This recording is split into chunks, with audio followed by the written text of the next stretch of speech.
Welcome! You're listening to the Uncharted Lancaster podcast, where we explore the hidden histories, forgotten places, and long-buried secrets of Lancaster County. Using modern digital storytelling tools, each episode brings a new piece of local lore to life, revealing the strange, the surprising, and the stories history left behind. Let's begin. Welcome to the Deep Dive. Our mission is always the same. We take a stack of sources, the articles, the research, the historical data, and we drill right down to the essential, fascinating nuggets you need to be well-informed. Today, we are putting a spotlight on a piece of American ingenuity that is so famous it has almost become invisible. We're talking about the covered wagon, but we are focusing on its legendary ancestor. We are focusing on the Conestoga Wagon, a colossal vehicle so pivotal to the economic expansion of early America that it was rightfully dubbed the ship of inland commerce. It really did carry the nation's economic weight for over a century. It absolutely did. And according to the historical sources we've reviewed, it was also considered by some to be the finest wagon the world has ever known. But our deep dive today isn't just about its impressive historical status. No, not at all. We're digging into the incredible specialized design that made it so robust, the unique power source that pulled it, and perhaps most surprisingly, the profound cultural legacy, the idioms and the slang this particular workhorse left behind. Right. We're covering the entire century of its dominance. Right. Roughly 1740 to the onset of the railroad era around 1850. Exactly. And it's just vital to grasp the technological gap this wagon filled. I mean, before major canals or railroads existed, land travel was arduous and expensive. Unbelievably so. So this wagon was the primary logistical engine, and every single one was handcrafted.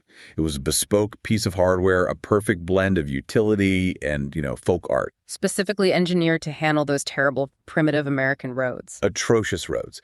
And when we talk about capacity, we are talking huge numbers. The larger models were designed to haul anywhere from 6 to 8 short tons of goods in a single trip. Wow, 6 to 8 ton. That is a colossal payload for a horse-drawn vehicle. So that's not just a family's belongings. That's the equivalent of heavy manufacturing goods or dozens of barrels of flour. Precisely. It truly was the 18th and early 19th century version of the 18-wheeler. That's a great way to put it. And what I find so delightful about it is that for all its rugged foundational utility, this massive wooden cart somehow managed to permanently embed itself into the English language in ways we still don't fully appreciate. Right. We're going to trace the origin of a common English promise, a phrase you probably use regularly, and a popular slang term for a type of cigar, all back to the specific logistics and culture built around this vehicle in Pennsylvania. And it's a connection that runs far deeper than just simple coincidence. Far deeper. Okay, let's unpack this and start exactly where this specialized freight hauler first launched. If it was the ship of inland commerce, where did its unique design originate? Well, we can trace its precise genesis to a specific hub of craftsmanship, Lancaster County, Pennsylvania. Right. More specifically, the valley of the Conestoga River. This region was densely populated by skilled Pennsylvania, German, and Swiss wagon builders. So these weren't just general-purpose farm wagons they were making. Not at all. They were responding to a specific acute economic necessity. And that necessity was the distance to market, right? Precisely. They needed tools massive and sturdy enough to use massive amounts of farm products, specifically grain and iron goods, the significant distance of 64 miles to the bustling market in Philadelphia. 64 miles on that kind of terrain. Exactly.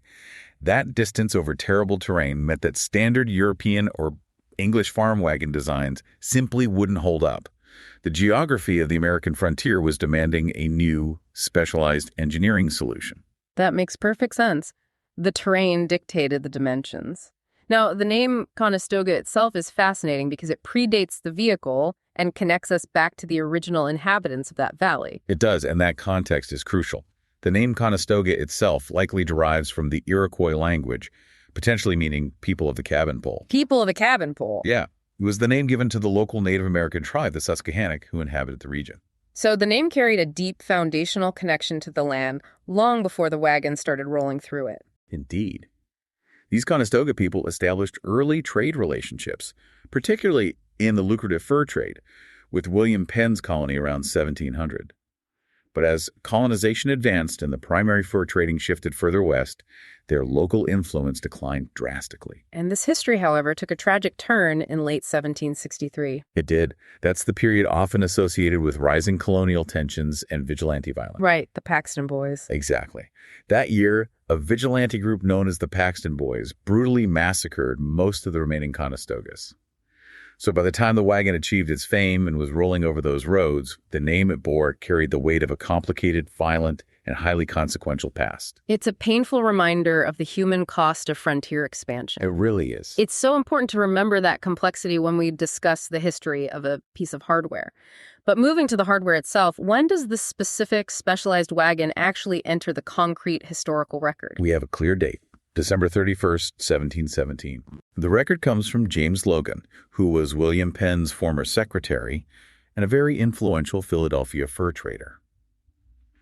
Logan recorded in his account book that he purchased a Conestoga wagon from a builder named James Hendricks. And what does that record tell us about the wagon's established purpose at that point? Well, it tells us that by 1717, this was already a distinct, recognized vehicle with a specific function. Logan needed it specifically to haul heavy loads of furs from his trading posts on the Lancaster frontier back to Philadelphia. And then take goods back out. And then return, loaded with manufactured goods for the Conestoga settlements. It was, from its documented start, a long-distance, high-capacity, dedicated freight hauler. You mentioned that European designs just wouldn't work. Why was the road infrastructure in Pennsylvania in the early 1700s so uniquely challenging that it necessitated starting from scratch with a new design? It wasn't that European designs were absent, but they weren't optimized for the rough, unimproved frontier conditions. Immigrants, particularly the German and Swiss, certainly brought their expertise. Take the roads. But imagine the roads. They weren't paved with stone. They were narrow tracks, often nothing more than deeply rutted dirt. They were rocky, filled with loose stones, and worst of all, riddled with stumps from recently cleared land. So you had a vehicle carrying 6 tons of dead weight, encountering massive, unforgiving obstacles constantly? Exactly. You needed a vehicle that could withstand those shocks without shattering or losing its payload. This environment demanded something exceptionally robust, flexible enough not to break on uneven terrain, and capable of keeping its load centered even when tipping wildly side to side or traversing steep hills. And that necessity gave rise to the Conestoga's defining boat-like structure. It was pure engineering born of necessity. That need for stability brings us directly to the anatomy of the boat on wheels. This is where the genius of the Pennsylvania builders truly shines. What exactly made the body look and function like a boat? Okay, so the defining anatomical feature was the floor itself. It was constructed with a noticeable curve, slanting outwards and upward at both the front and rear ends. A dip in the middle. A dip in the middle, exactly. Why the curve? It seems like it would make construction harder and require more skilled craftsmanship. Oh, it definitely did, but it was a crucial engineering solution to the problem of inertia on hostile terrain. When you were hauling those 6 to 8 short tons, whether it's barrels of flour, iron ore, or rum, and you hit a steep incline or a sharp decline, that heavy load naturally wants to shift violently. Of course. If the floor were flat, the cargo would slide forward downhill, potentially crushing the driver, or slide backward uphill, spilling off the back and totally destabilizing the wagon. So the curved floor essentially acted like a built-in center of gravity lock. Precisely. It kept the contents firmly settled in the middle, preventing them from sliding or shifting violently, regardless of the angle of the road. Functionally, it was a giant stabilizing trough. So it was all about function. Well, and while functionality was paramount, we should note that this design became preferred even when flat wagons might have sufficed. The curvature itself became a mark of quality and style, a preferred aesthetic among consumers. So form followed function, and then the form became fashionable. What about the overall specs? A 16-foot long, 4-foot wide, and 4-foot deep chassis is huge. What materials were required to make such a structure withstand frontier abuse? Everything was handcrafted, and the wood selection was entirely dependent on its structural role. They weren't just using one type of wood. Right, they were specialists. For the frame and the heavy structural components, like the main supporting plank for the driver, the lazy board, they used white oak. White oak, Quercus alba. That's the one. White oak is dense, strong, and highly resistant to decay. What about components that needed a bit more give or resistance to splitting under rotational strain? For the axle trees and the single tree, the pieces that connect the horses to the wagon, They needed flexibility and resilience, so they chose hickory. Ah, hickory. And the hubs, the center of the wheels, were made from gum wood, which resists splitting when spokes are driven into it. The main body or box was poplar, being lighter and easier to shape for those curved sections. And the running gear must have been monumental to support 8 tons over rocky ground. Monumental is the word. The rear wheels were immense, often 4 or 5 feet high, and the spokes were described as being heftier than baseball bats. Heavier than baseball bats, wow. And the iron tires that bound the wheels were several inches wide and possibly an inch thick. This wasn't just metal for decoration. It was essential for distributing the weight and preventing the wheels from sinking too deeply into soft ground. It was an over-engineered machine built for maximum durability. It had to be. It sounds incredibly serious, but we also know these wagons had incredible aesthetic flair, the famous color scheme. Tell us about the red, white, and blue. This is a classic example of the Pennsylvania Dutch culture melding practicality with pride. The colors were distinctive and instantly recognizable. The body or the box of the wagon was painted a striking blue. And the wheels. The running gear wheels, axles, and sideboards were painted red, often a deep vermilion shade.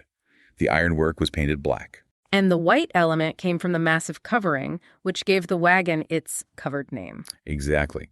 That massive 24-foot-long canvas cover was made of hand-woven hemp cloth, stretched over 6 to 12 sloping hickory bows. This cloth was the white component. And they had to waterproof it, right, for things like flour or gunpowder. Right. To ensure proper waterproofing, the material was often soaked in linseed oil, which made it extremely durable, though maybe a little less pristine white over time. Let's move to the essential accessories, particularly the ones that define the operation of the vehicle. You mentioned toolboxes and jacks. The toolboxes were not just storage, they were statement pieces, distinctively decorated, sometimes featuring ornate Pennsylvania Dutch motifs, like stylized iron tulips, which emphasized the pride in craftsmanship. And the jacks. I can't imagine getting stuck without one. The jacks were non-negotiable.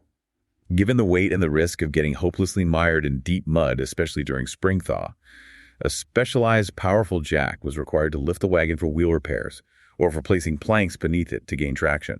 So a wagoneer without a jack was a wagoneer stuck indefinitely. Pretty much. And the final piece of unique engineering that dictates how we drive today, the lazy board. We need to go into detail on this. Why was it so revolutionary? The lazy board was deceptively simple. A short, strong plank, usually white oak, that pulled out from the left side of the wagon, positioned just in front of the rear wheel. So the driver could sit on it. It provided a place for the driver or his helper to stand or sit. Now, the genius is why it was there and why it was on the left. It was about leverage, wasn't it? It was entirely about leverage and operation of the brakes. The driver needed to be in the precise position to operate the brake lever, often called the lock pattern. The lock pattern. Yeah, this was a heavy, sturdy iron handle connected to a system that engaged shoes against the wheels to slow the enormous momentum of the loaded wagon, particularly on declines. So was it actually called a lock pattern? That suggests a formalized design or recognition? Sources suggest the lock referred to the ability to lock the wheels, and patent was likely used in the common 18th century sense of a distinctive, often new mechanism rather than a government-issued document, although many of the best designs were later patented. Right. To operate that heavy iron handle, the driver required stability and proximity. Exactly. So the driver had to be on the left side to operate this mechanical handbrake efficiently. And that decision had huge cultural ripple effects. Massive ripple effects. The driver either stood on the lazy board, walked beside the team, or rode the rear left horse, the wheel horse. Because he was situated on the left, he needed to keep the wheel and the brake handle clear of passing traffic, meaning the tradition became set. You drive the wagon from the left side. Which established the convention we still follow today. That's right. The driver sits on the left of the vehicle in North America and much of Europe, allowing them better sight lines for passing other vehicles on the right. An entire continent's driving habit, all because of an oak board and a handbrake on an 18th century fight wagon. It's pretty amazing when you think about it. The design was critical, but none of it mattered without the muscle. Who was driving these massive wagons and what specialized power source was pulling them? Let's turn our attention to the Conestoga horses. Yes, and this is not an afterthought. The horses were as specialized as the wagon itself. The Conestoga horse was the first truly outstanding heavy draft horse developed in America. And once again, it was the Pennsylvania German farmers who bred them. The very same. They applied the same mastery of agriculture and resource management to their livestock. How did they achieve this blend of enormous strength and the ability to travel long distances? It was a very deliberate crossbreeding program. They imported heavy draft horses, often Flemish stock or the powerful solid Suffolk punch from England, Okay. and crossed them with lighter-boned, faster, higher-blooded stock. Think of early thoroughbreds or similar fast, agile horses. The goal was to retain the draft horse's pulling power while integrating the stamina and longer leg length of the lighter horses. So it was like creating a hybrid, perfect for sustained heavy work over rough roads. What were their defining characteristics? They were magnificent, usually bay or black, sometimes dapple gray. They were long of leg, powerfully muscular, but not the short, chunky build you see in some later draft breeds. They had a distinctive look. They did. A distinctive arched crest, which gave them a proud bearing, and they were noted for being calm and intelligent, which was essential when managing a team of 6 in traffic. And their power translated directly into sheer scale. Absolutely. They averaged an impressive 16.3 hands high and weighed around 1,650 pounds. This pulling strength was non-negotiable for moving 8 tons of freight. And a full 6-horse team, I imagine, was quite a sight. When you saw a fully equipped 6-horse team decked out in their highly polished leather harness and brass fittings, pulling a gaily painted Conestoga, the sources describe it as an absolutely pulse-quickening, beautiful demonstration of power and coordination. It sounds like a mobile monument. Now, someone had to manage that power, often traveling for weeks at a time. Tell us about the wagoneers, the drivers. They were known as a tough lot, and for good reason. They started typically as farmhands, driving their family's wagon. But then it became a profession. As traffic surged, they evolved into a specialized class of professional freighter. Their job was brutal. They had to navigate all 4 seasons, constantly monitor the load, tend to 6 or more high-maintenance horses, and deal with road hazards. They truly were the long-haul truckers of their day, carrying high-value freight. Did that mean they were targeted by highwaymen? Absolutely. The threat of brigands was very real, particularly in unguarded stretches near forests or river crossings.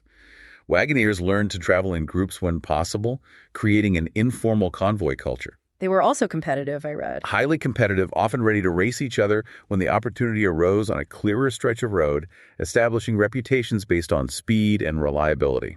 And where did this culture primarily coalesce? It had to be the inns and taverns along the major routes. The tavern culture was the social and logistical heart of their existence.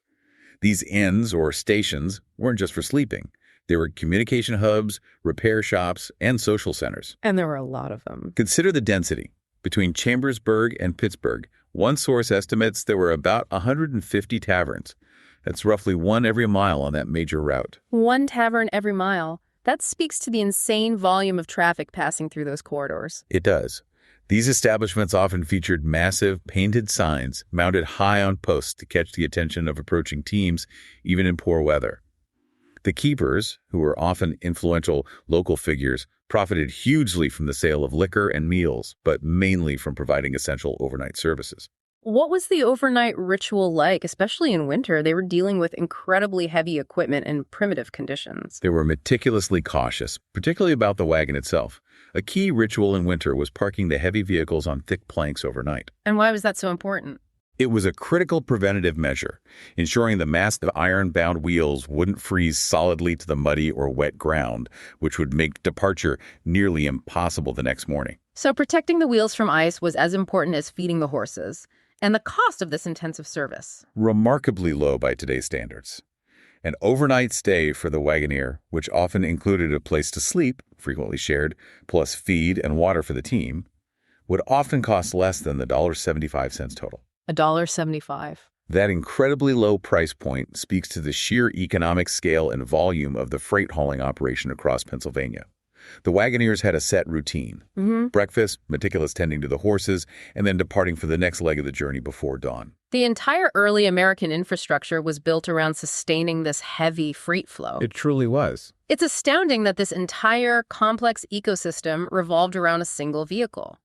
But let's transition to the cultural legacies this wagon left behind. We mentioned it gave us a famous idiom, "I'll be there with bells on." Yes. This phrase is one of the most charming and direct linguistic echoes of the Conestoga era. The power team, Those magnificent horses were equipped with bells, often mounted on elaborate, wearable iron structures called Conestoga bell arches. Bell arches. Right. These arches could be 16 to 20 inches high. Was the bell configuration just about noise, or was it also hierarchical and specific? Oh, it's very specific and hierarchical, reflecting the pride and status of the team. The sources detail a precise configuration. The lead horses, the front pair, wore 5 small bells each. The middle horses wore 4. And the ones in the back. And the pole horses, the heavy rear pair closest to the wagon, carried 3 larger bells each. That adds up to 24 bells chiming musically. I can only imagine the sound echoing through the forests and hills. The sound was a source of immense pride for the wagoneers. They often tuned the bells meticulously for a better, more musical sound. But the meaning of the phrase, "with bells on," comes directly from a tradition tied to failure and rescue. Tell us about that tradition. If a Conestoga wagon, with its 6 to 8 tons of load, got into serious trouble, perhaps breaking an axle or sinking hopelessly into a bog of mud. Which must have happened all the time. All the time. And if another wagoneer came to the rescue with his team, tradition dictated that the rescuer was entitled to take the bells as a reward for their aid. So the bells essentially acted as a guarantee of success and competence. They were a badge of honor, and if they were gone, it signaled humiliation. Exactly. Arriving at a tavern or a destination without your bells was a clear signal to everyone that you had encountered trouble on the road so severe that you had to be rescued by a peer. It was a public acknowledgement of failure. So when a wagoneer promised, "I'll be there with bells on," it was a powerful statement of commitment. It meant, I will complete this journey successfully, I will not suffer damage, and I will not need help. That is a far more robust promise than just being enthusiastic. It implied competence and an unblemished journey. But the bells also served a practical purpose on those narrow roads, right? The practicality was immense. On narrow, winding, stump-filled roads where visibility was often poor, the constant ringing of 24 bells served as an absolutely essential auditory alert. A warning system. It signaled to any oncoming traffic, other wagons, carts, or riders, that a massive 8-ton freight carrier was approaching, and they needed to find a safe pull-off point to yield the right-of-way immediately. They were the most effective warning system the frontier had. That makes perfect sense. Now let's move from sound to smoke and trace the lineage of the slang term for a cigar, the stogie. This is a delightful linguistic detour, and it runs directly through the culture of the wagoneer. Today, stogie is generally considered slang for a cheap, long, or roughly made cigar. Right. But the word itself didn't start with tobacco. Did it start with the wagon? It started with the men who drove the wagon. The term stogie is a shortening, borrowing from the second half of Conestoga. Ah, Conestoga. Stogie. Exactly. It initially referred to the thick, durable, often crudely made shoes worn by the wagoneers. They needed highly durable, rugged footwear to walk beside their teams for miles. So the heavy, rugged shoes were the original stogie.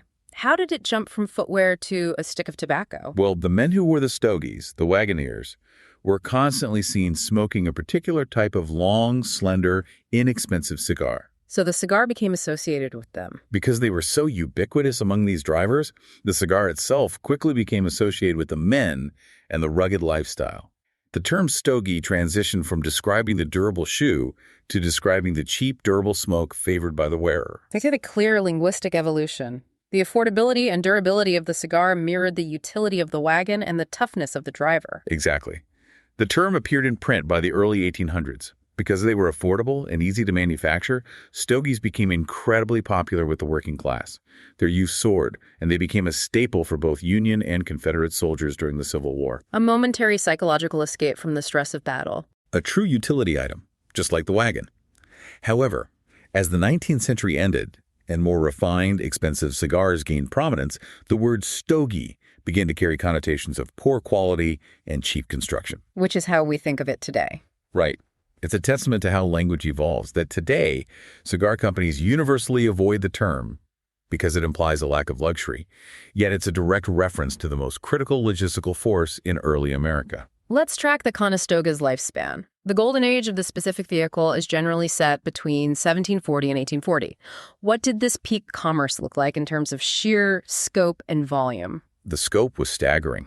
Initially, the routes focused on the core agricultural area, Lancaster County to Philadelphia. But they quickly extended west to Pittsburgh, which was the gateway to the Ohio Valley. And the numbers back this up. The sheer numbers confirm their dominance.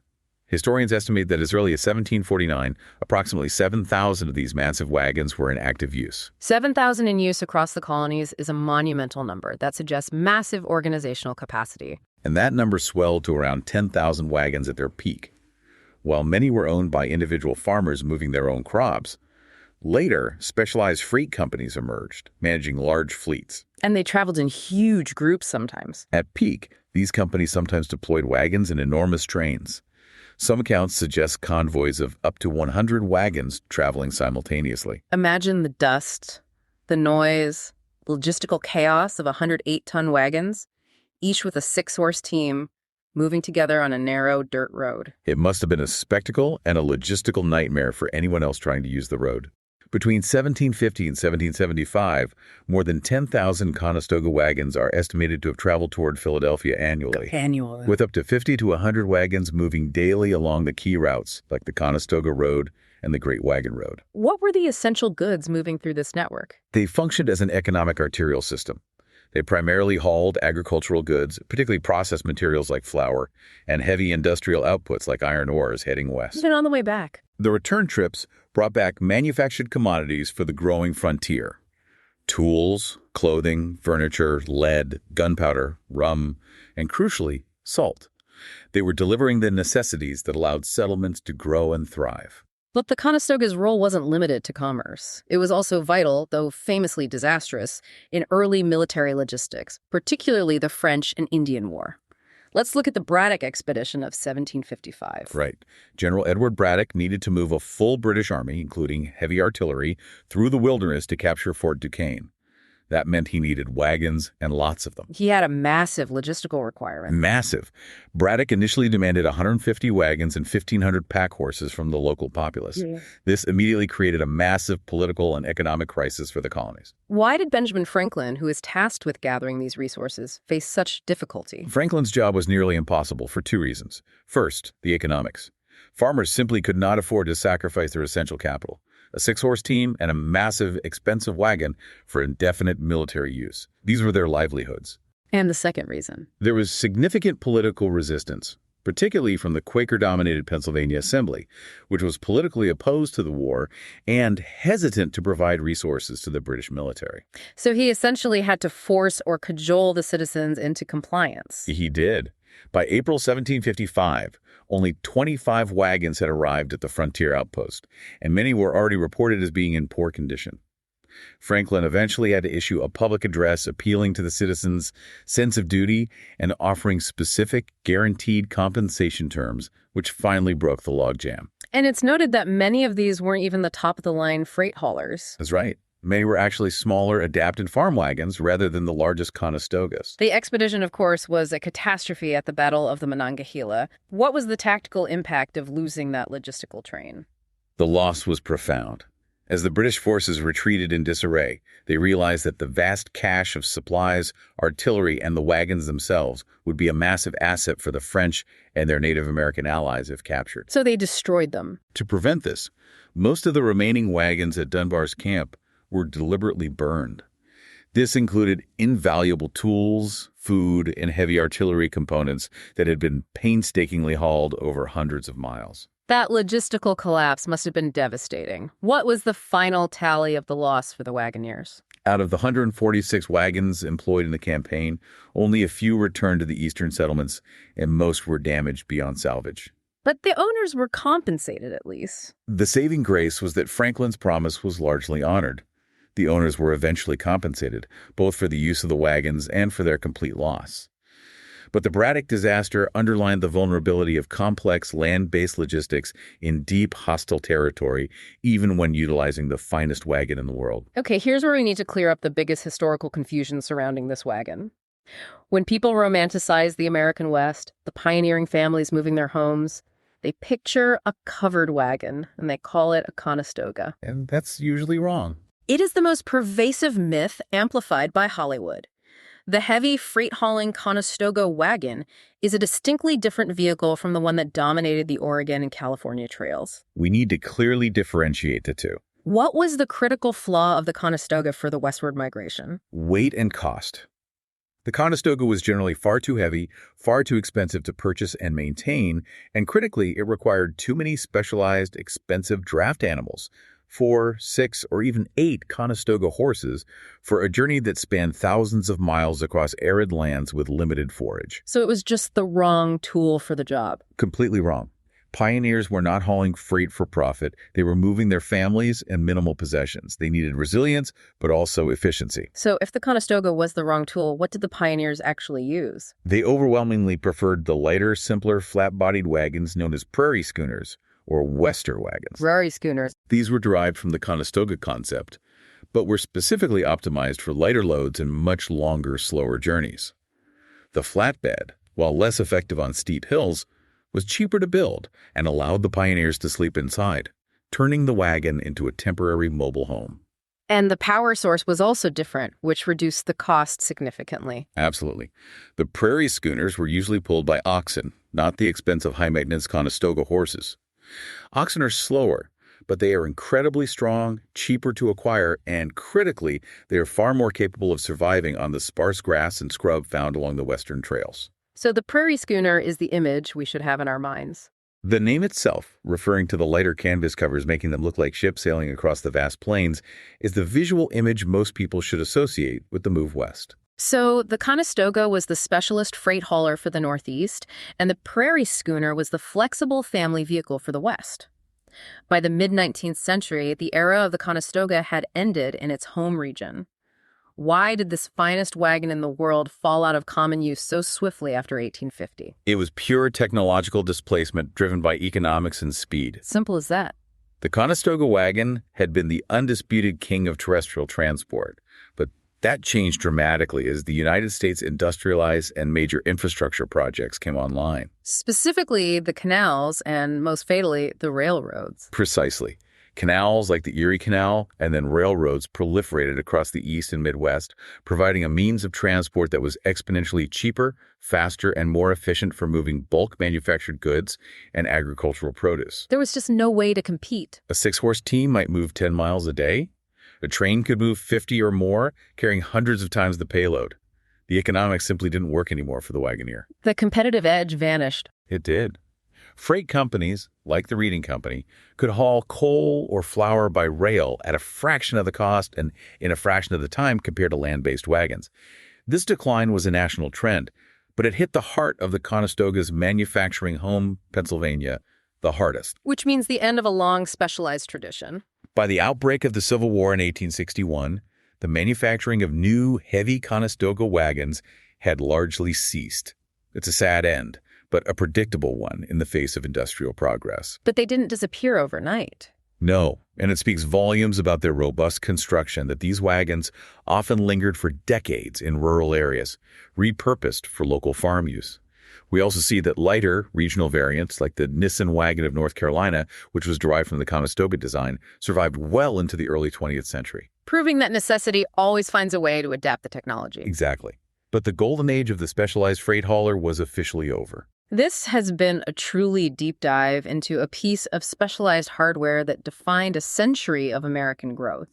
If we zoom out for a final summary, the Conestoga wagon was far from a generic covered cart. Far from it. It was a highly specific, specialized freight hauler. The zenith of pre-industrial land transport. It was a product of singular Pennsylvania German craftsmanship, a massive boat-like vehicle with a design genius, that curved floor, that solved the critical logistical problem of maintaining stability on primitive roads while hauling up to 8 tons. It was the absolute perfect technological fit for its time and place. It really was. And its operation required an entire specialized support system. The development of the magnificent, powerful Conestoga horse breed, and the highly competitive, organized culture of the wagoneers. Supported by a dense, mile-by-mile network of specialized taverns. What's so fascinating here is how a single piece of hardware, a wooden wagon built between 1740 and 1850, can leave such an indelible, lasting mark on our culture and language. from shaping American driving habits to nearly breaking the British military's logistics during the Braddock campaign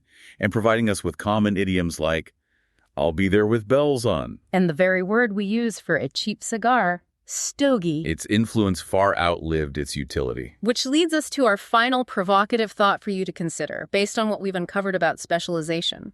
The rise and eventual extinction of this specialized Conestoga horse breed correlate directly and precisely with the rise and fall of this specific wagon. Right. That specialized animal, bred for immense specific strength to pull the finest wagon in the world, was rendered obsolete and vanished when the railroad tracks were laid down. So we have to ask ourselves, what specialized equipment or what highly niche skills are being developed right now, perhaps in high-tech manufacturing or highly specialized areas like AI programming, that are so perfectly adapted to today's current technological framework? And if the next major technological leap, the equivalent of the railroad, arrives, what entire beautiful and highly specialized ecosystems of skill, hardware, and even specialized biology might vanish just as swiftly, leaving behind only strange linguistic echoes or forgotten techniques? The history of the Conestoga is a powerful reminder that progress always carries a cost of extinction. Thanks for listening to this week's episode of the Uncharted Lancaster podcast. If you enjoyed the episode, be sure to subscribe and leave a rating or review wherever you listen. It really helps more people discover the show. For more fascinating local history, visit unchartedlancaster.com. And if you'd like to go deeper, check out one of Adam Zern's books at unchartedlancaster.com/books. Until next time, keep exploring.